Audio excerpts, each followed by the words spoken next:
Ads లేకుండా latest episode చూడండి.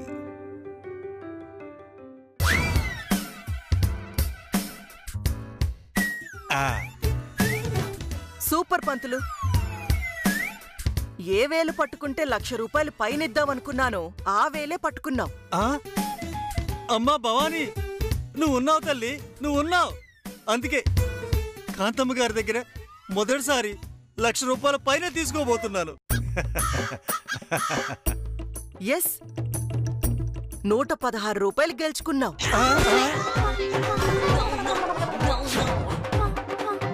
116 ఏంటమ్మా? 1,00,000 రూపాయలు పైకి ఇస్తానన్నారుగా. అవును పంతులు గారు, ఈ వేలు పట్టుకుంటే 1,116 ఇద్దామనుకున్నాను.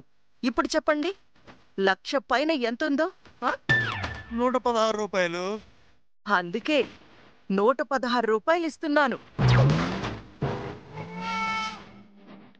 ఎంతో అభిమానంతో ఇస్తున్నాను. నువ్వు తీసుకోకపోతే నేను ఫీల్ అవుతాను పంతులు. తీసుకుంటే నేను ఫీల్ అవుతానమ్మా. సచ్చినోడికి వచ్చిందే కట్నం అని ఈ పూటకి 116లతో సర్దుకుంటానులే అమ్మా. ఇలా ఇవ్వండి.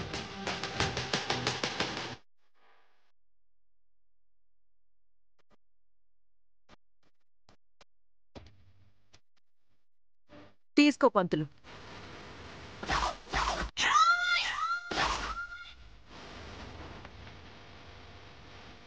116 రూపాయలు, 100 రూపాయలు నీ కమిషను, 10 రూపాయలు నీ కమిషన్ అన్నమాట. అవును. ఛీ, నా బతుకుచాడా. 6 కిలోమీటర్లు స్కూటీ వేసుకుని వస్తే నాకు మిగిలింది చివరికి 6 రూపాయల. నాకు మంత్రాలు రావు కాబట్టి సరిపోయింది. వచ్చుంటే అందరినీ శపించుండేవాణ్ణి. చాలే పంతులు, బాధపడకు. నువ్వు చేసిన సహాయానికి చిన్న కామెడీ షో చేశా అంతే. ఇదిగో, ఈ డబ్బు తీసుకో. చాలా థ్యాంక్స్ అమ్మా. పైకి దుర్మార్గుల్లా కనబడతారు గాని మీకు మంచి మనసుందమ్మా.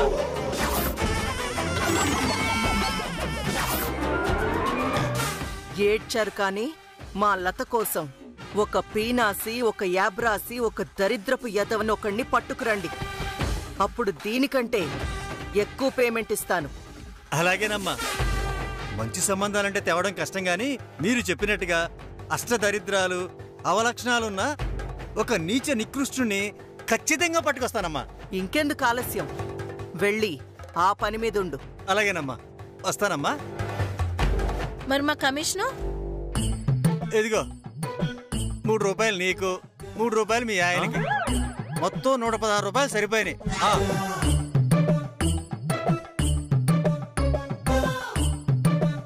మీ కక్కుర్తి తగలయ్యా. చివరికి పంతులు గారి దగ్గర కూడా కమిషన్ నొక్కాలని చూస్తారా? ఏం చేస్తాం అమ్మా, మా బతుకులు అలాంటివి. ఇప్పుడు ఫైనల్ గా మమ్మల్ని ఏం చేయమంటారు చెప్పండి? ఇంకా అర్థం కాలేదా? ఇందాక పంతులు ఏం చెప్పాడు? లతని కట్టుకోబోయేవాడు కటిక దరిద్రుడైనా కావచ్చు, అష్ట అవలక్షణాలున్నవాడైనా కావచ్చని చెప్పాడు కదా? అవును చెప్పాడమ్మా. అలాంటి క్వాలిటీస్ ఉన్న ఒక యాబ్రా సేదవని వెతుక్కురండి. ఏదో ఒకటి మేనేజ్ చేసి ఆ లతని వాడికిచ్చి పెళ్లి చేద్దాం. ఆ తర్వాత 50 కోట్ల ఆస్తి నా సొంతమవుతుంది. అందులో కమిషన్ మీకు బహుమతిగా ఇస్తాను. ఏదో ఆశతోనే ఇంకా ఇక్కడున్నాం అమ్మా. అమ్మా, ఒక చిన్న అనుమానం. ఏంట్రా అది? అలాంటి అవలక్షణాలు ఉన్నవాడిని తీసుకొచ్చిన లత వాడిని పెళ్లి చేసుకోవడానికి చిట్టమ్మ ఒప్పుకుంటుందా? అందుకే కదా ఈసారి ప్లాన్ మార్చాను. ఈసారి వచ్చే పెళ్లి కొడుకుని మనం సెలెక్ట్ చెయ్యం, ఆ లత చిట్టమ్మే సెలెక్ట్ చేసేలా చేస్తాం. వచ్చేది ముష్టివాడైనా చాలా మంచివాడని, డబ్బున్నవాడని, లతకి ఈడు జోడని చిట్టమ్మని నమ్మించి తనే స్వయంగా ఈ పెళ్లి జరిపించేలా చెయ్యాలి. ఈసారి సంబంధం చూసేది మనమే అయినా లతకిచ్చి పెళ్లి చేసేది చిట్టమ్మే కాబట్టి మన చేతికి మట్టంటకుండా లత ఒక అభాగ్యుడికి, అష్టవంకర్లున్న ఒక నీచ నికృష్టుడికిచ్చి పెళ్లి జరిపించబోతున్నాం. చెప్పింది అర్థమైంది కదా? వెళ్ళి పెళ్లి కొడుకుని వెతికే పనిలో ఉండండి. అలాగేనమ్మా. పదవే.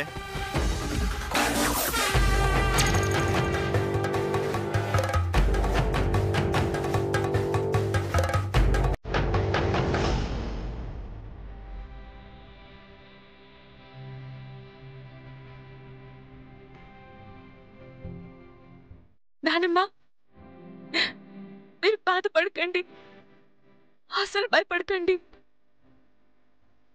నీ ప్రాణాలు కాపాడుకోవటం కోసం కాంతమ్మ గారు ఎవరిని చేసుకోమంటే వాళ్ళతో తల ఉంచుకుని తాళి కట్టించుకుంటాను.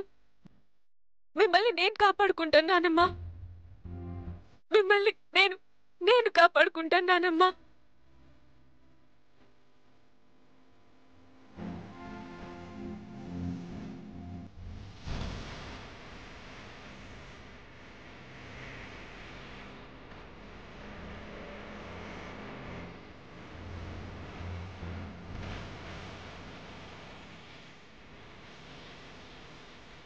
లత, జరిగిందంతా ఒక నాటకం. ఆ పంతులు చెప్పిందంతా ఒక పూటకం. అలా మాటల్లో నమ్మి ముక్కు మొహం తెలియని ఓ అనామకుడితో తాళి కట్టించుకుంటే ఆ తర్వాత జరిగే పరిణామాలు ఎంత భయంకరంగా ఉంటాయో తెలుసా? అక్క, వాళ్ళు చెప్పింది నాటకమో బూటకమో నాకు తెలీదు, కానీ 2 నెలల్లో గనుక నా పెళ్లి జరగకపోతే నానమ్మ గారికి ప్రాణాపాయం ఉందని చెప్పారు. నా స్వార్థం కోసం నేను పెళ్లి చేసుకోకుండా ఆగితే దానివల్ల నానమ్మ గారికి ఏదన్నా ప్రమాదం జరిగితే దానికి బాధ్యులు ఎవరవుతారక్క? నేనే కదా. నా స్వార్థం కోసం నానమ్మ గారిని దూరం చేసుకోమంటావా అక్క? చెప్పక్క, మాట్లాడవేంటి? అచ్చో, అది కాదు సల్లి. నీకెలాగైనా పెళ్లి జరిపించాలని, ఏ తలకు మాసిన ఎదవకు కట్టబెట్టాలని కాంతమత్త ప్లానింగ్ చేసింది. అవును లత, ఇందాక పంతులు గారు మాట్లాడిన మాటలు విన్నావు కదా. చిట్టమ్మ ఏ ప్రశ్న వేసినా అతను తడబడుతున్నాడు, కంగారు పడుతున్నాడు. అతను కంగారు పడ్డ ప్రతిసారి మా అమ్మ అతనికి సపోర్ట్ చేసింది. అతని మాటలు నిజమే అన్నట్టుగా మనందరినీ నమ్మించాలని చూసింది. అది నువ్వు చూసావు కదా. నిజమే బావా, వాళ్ళు అబద్ధాలు చెప్పుండొచ్చు, జరిగిందంతా అబద్ధమే కావచ్చు, కానీ నానమ్మ మెట్ల మీద నుంచి పడిపోవడం అబద్ధం కాదు కదా బావా.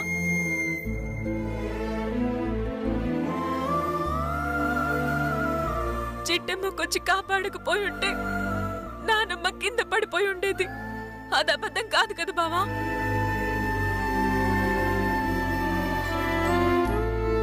కంటి ముందు ఇన్ని జరిగిన తర్వాత కూడా పంతులు గారు చెప్పింది నమ్మకపోతే నాకన్నా స్వార్థపరులు ఇంకెవ్వరూ ఉండరు బావా, ఉండరు. సిల్లి, నువ్వు స్వార్థపరురాలివి కాదు, అమాయకురాలివి. అందుకే కాంతమత్త నీ జీవితంతో ఆటలాడుకోవాలని చూస్తుంది. ఇప్పుడేటి, నువ్వు పెళ్లి చేసుకోవాలి, అంతే కదా?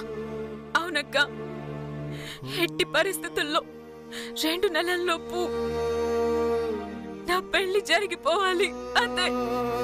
అలాగే సల్లి, నీ పెళ్లి మేం జరిపితాము.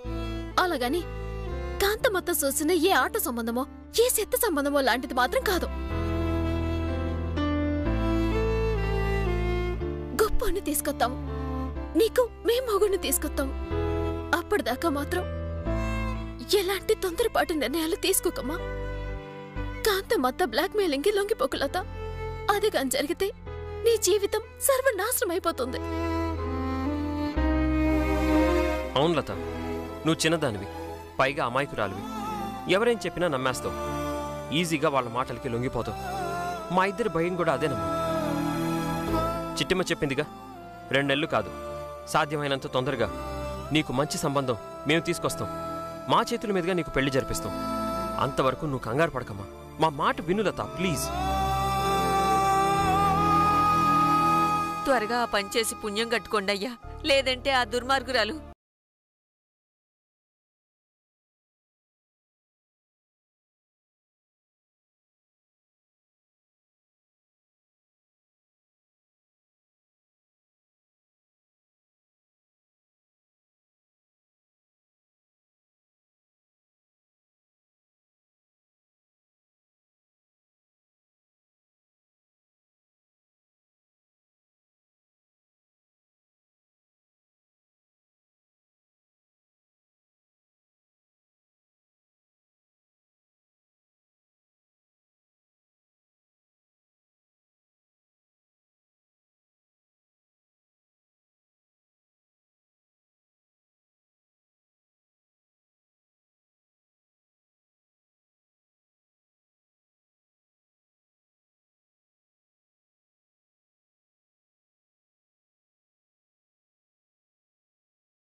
చిట్టమ్మా, బామ్మగారు నవ్వుతున్నారు చూడు.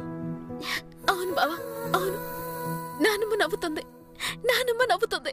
అవునక్క, నానమ్మ నవ్వుతుంది. నాకిప్పుడు చాలా సంతోషంగా ఉంది, చాలా ఆనందంగా ఉంది. మా నానమ్మ మళ్ళీ తిరిగి మామూలు మనిషి అయిపోతుంది. చిట్టమ్మక్క, నానమ్మ తిరిగి మామూలు మనిషి అవుతుంది. నవ్విందంటే తను మామూలు మనిషి అవుతున్నట్టే కదా? అవునమ్మా, నాకు తెలిసి నానమ్మ తొందరలోనే లేసి నడుతుంది, మామూలు మనిషి అయిపోతుంది. నానమ్మ చేతుల మీదుగానే నీ పెళ్లి జరుగుతుంది. అవును చిట్టమ్మా, ఇక నుంచి మన ఇద్దరి లక్ష్యం ఒకటే. లతకి రాకుమారుడు లాంటి పెళ్లి కొడుకుని తేవాలి. అంగరంగ వైభవంగా లత పెళ్లి జరిపించాలి. బామ్మగారు వీరనారాయణ గారు చూసి ఆనందపడాలి. మనం తెచ్చిన సంబంధం చూసి ఈ ఊరంతా గర్వపడాలి. అవును బావా, కరెక్ట్ గా చెప్పావు. లత, చెప్పు, నువ్వు చేసుకోబోయేవాడు ఎలా ఉండాలి? సినిమా హీరోలాగా ఉండాలా, కథలో రాజకుమారులా ఉండాలా? చెప్పమ్మా.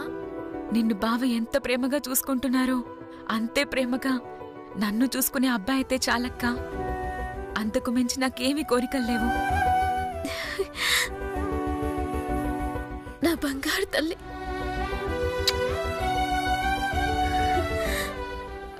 ఇదిగో మళ్ళీ మళ్ళీ చెప్తున్నాను, తొందరపాటుతో ఎలాంటి నిర్ణయాలు తీసుకోకు. కాంతమ్మత బెదిరించినా భయపెట్టినా నువ్వు మాత్రం ఆవిడ మాటకి లొంగొద్దు. ఆవిడ తెచ్చిన పెళ్లి కొడుకుని చేసుకుంటానని పొరపాటున కూడా మాటివ్వద్దు, సరేనా? అలాగే అక్క, నీకు చెప్పకుండా నేను ఎవ్వరికీ మాటివ్వను. అమ్మయ్యా, ఈ మాట అన్నావు, ఇప్పుడు నాకు కాసంత ధైర్యంగా ఉంది. సరేరా, నాన్నమ్మకి అన్నం తెచ్చిపెడదాం, పద. రా.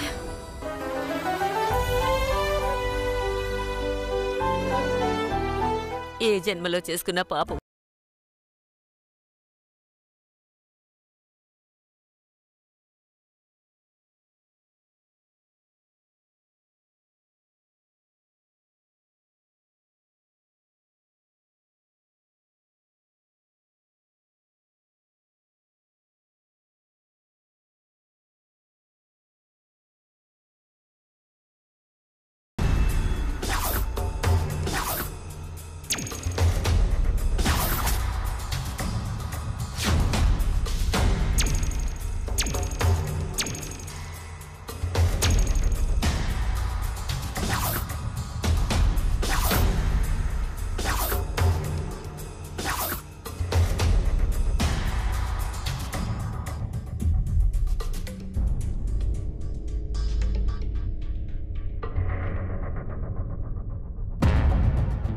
ఇదిగో గుణనయ్య, పొద్దున్నే కళ్ళు దుకాణానికి తీసుకొచ్చావేంటి? నేను మందు మానేశాను, నీకు తెలుసు కదా. బాబు భాస్కరం, తమరిని అట్టుకొచ్చింది కుండెడు కళ్ళు తాగి ఇల్లు పీకి పందిరేస్తామని కాదు. మరి నిన్ను ఇదిగా ఈ కళ్ళు దుకాణానికి వానరం చేయటానికి తీసుకొచ్చాం. ఏంటి గుణనయ్య, నన్ను ఈ కళ్ళు చేప కోనాన్ని చేయడానికి తీసుకొచ్చావా? అవునరా భాస్కరం, నువ్వు అను, ఇప్పుడే ఈ క్షణమే నిన్ను ఈ కళ్ళు షాపుకి ఓనర్ చేసేస్తావురా.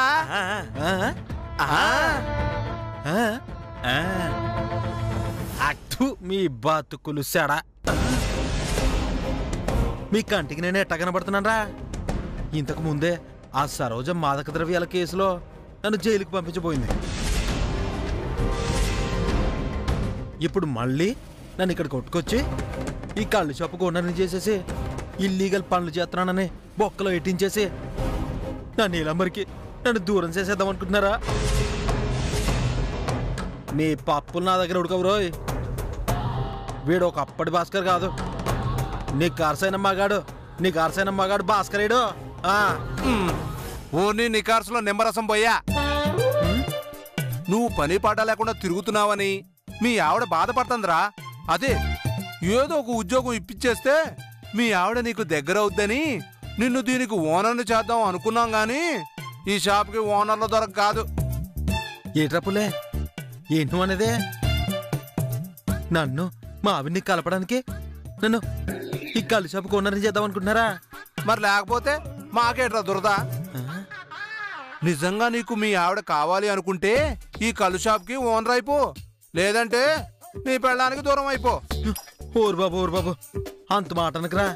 నా నీలంబరి నా మీద కోపం ఒగ్గేసి మళ్ళీ పాత నీలంబరిలాగా నాకు దగ్గరైపోద్ది అంటే కళ్ళు షాప్కేట్రా, సారాయి షాప్కైనా ఓనర్ అయిపోతా నేను.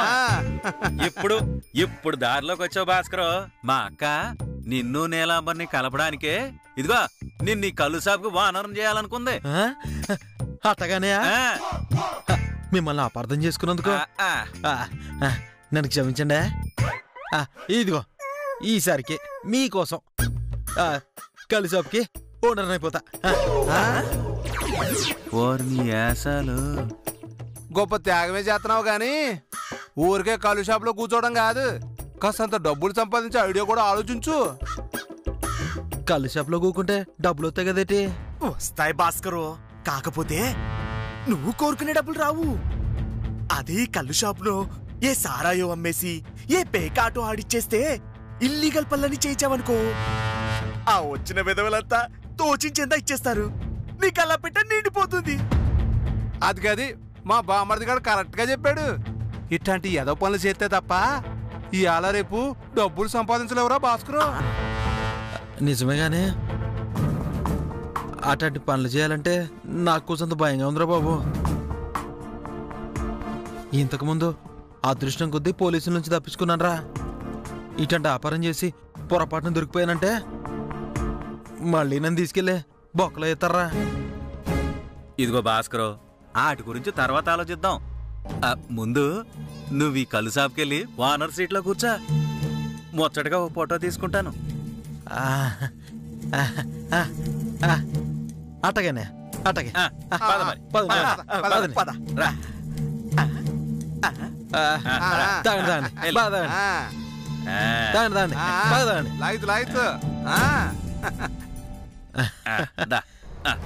ఎంత బాగుందో.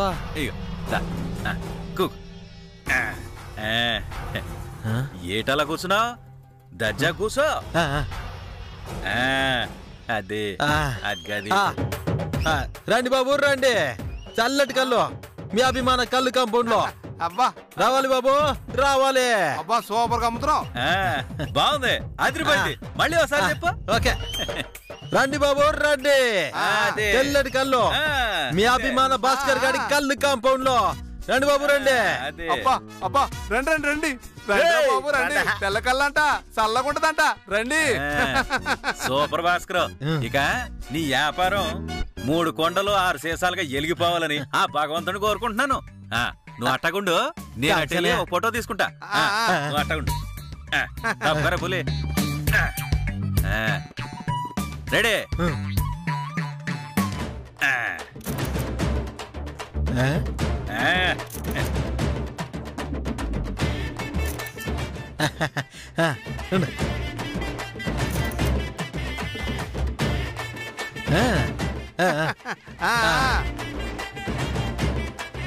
కళ్ళు వీరుడు భాస్కర్ కి, కళ్ళు వీరుడు భాస్కర్ కి, కళ్ళు వీరుడు భాస్కర్ కి.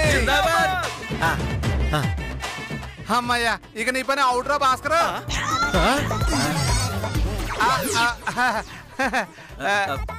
ఏట్రా పులే, నా పని అవుటా? అదే అదే అదే అదే మా పని అయిపోయిందని చెప్తున్నా. అటగే ఇదిగా అప్పుడప్పుడు వచ్చి కళ్ళు అయిపోయినాయి. ఇదిగా డబ్బులు ఇచ్చారా రే? అలాగలేరా, డబ్బులు ఇచ్చి తాగుతాం లేరా. నువ్వు పదరా.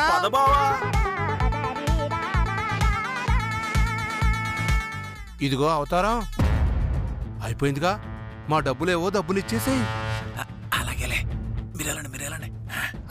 Okay, all the best Bhaskar. భద్రా కొడిగా నువ్వు కుమ్మే తాగండి.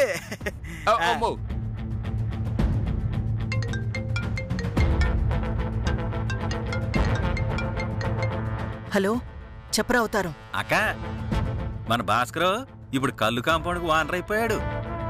నిజమా? నిజమా అంటావేంటక్క? ఇదిగో నీ వాట్సాప్ లో ఫోటో పంపాను. ఆ ఫోటో చూసి నీ బ్లెస్సింగ్స్ అడిగి పంపించేసాయి. అలాగే ఒక్క నిమిషం.